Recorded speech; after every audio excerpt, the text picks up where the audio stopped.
எல்லாருக்கும் வணக்கங்க. இன்றைக்கி ஈஸியான வெண்டைக்காய் சாம்பார் எப்படி வைக்க போகிறோன்னு பார்க்க போகிறோம். வாங்க வீடியோக்குள்ளே போகலாம்.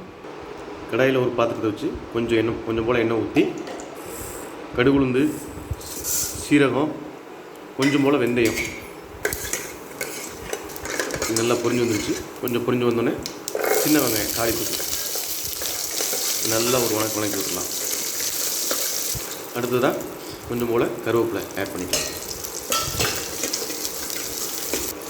அடுத்ததாக வெண்டைக்காய் ஆட் பண்ண போகிறோம். வெண்டைக்காய் ஆல்ரெடி கொஞ்சம் வணக்கி வச்சுருக்கோம். ஏன்னா வெண்டைக்காய் வந்து வலுவலுப்பாக இருக்கும். அதனால் முன்னாடியே கொஞ்சம் தனியாக வணக்கி வச்சுட்டு அதுக்கப்புறமா ஆட் பண்ணிங்கன்னா குழம்பு கொஞ்சம் நல்லாயிருக்கும். இதுக்கு தேவையான அளவு மஞ்சள்தூள், மிளகாய்த்தூள், சாம்பார் தூள் ஆட் பண்ணிக்கலாம். இதுக்கு தேவையான அளவுக்கு கொஞ்சம் உப்பு சேர்த்துக்கலாம். அடுத்ததாக நம்ம ஆல்ரெடி வேக வச்சுருக்க பருப்பு ஆட் பண்ணிக்கலாம். இதில் என்னென்ன போட்டிருக்கோன்னு பார்த்தீங்கன்னா கொஞ்சம் போல் தக்காளி, கொஞ்சம் போல் சின்ன வெங்காயம், 3 பல் பூண்டு, 3 பச்சை மிளகா, கொஞ்சமாக பெருங்காயத்தூள் ஆட் பண்ணிக்கலாம். அதை நம்ம சமைக்கும் போது போட்டுக்கலாம். இப்போ இதை எடுத்து நம்ம ஆல்ரெடி வணக்கியிருக்க வெண்டைக்காய் கூட இந்த பருப்பு சேர்த்துக்கலாம்.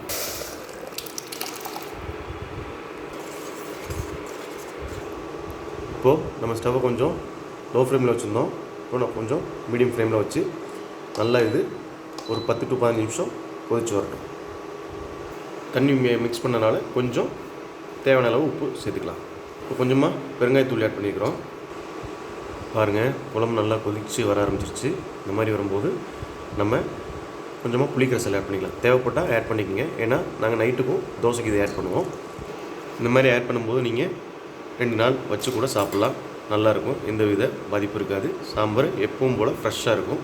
அப்பப்போ நீங்கள் சூடு பண்ணி சாப்பிட்டுக்கலாம். பாருங்கள், புளி ஊற்றுனதுக்கப்புறம் குழம்பு நல்லா கொதிச்சு வருது. இந்த மாதிரி வந்ததுக்கப்புறமா கடைசியாக கொஞ்சம் கொத்தமல்லி தூவி நம்ம ஸ்டவ் ஆஃப் பண்ணிடலாம்.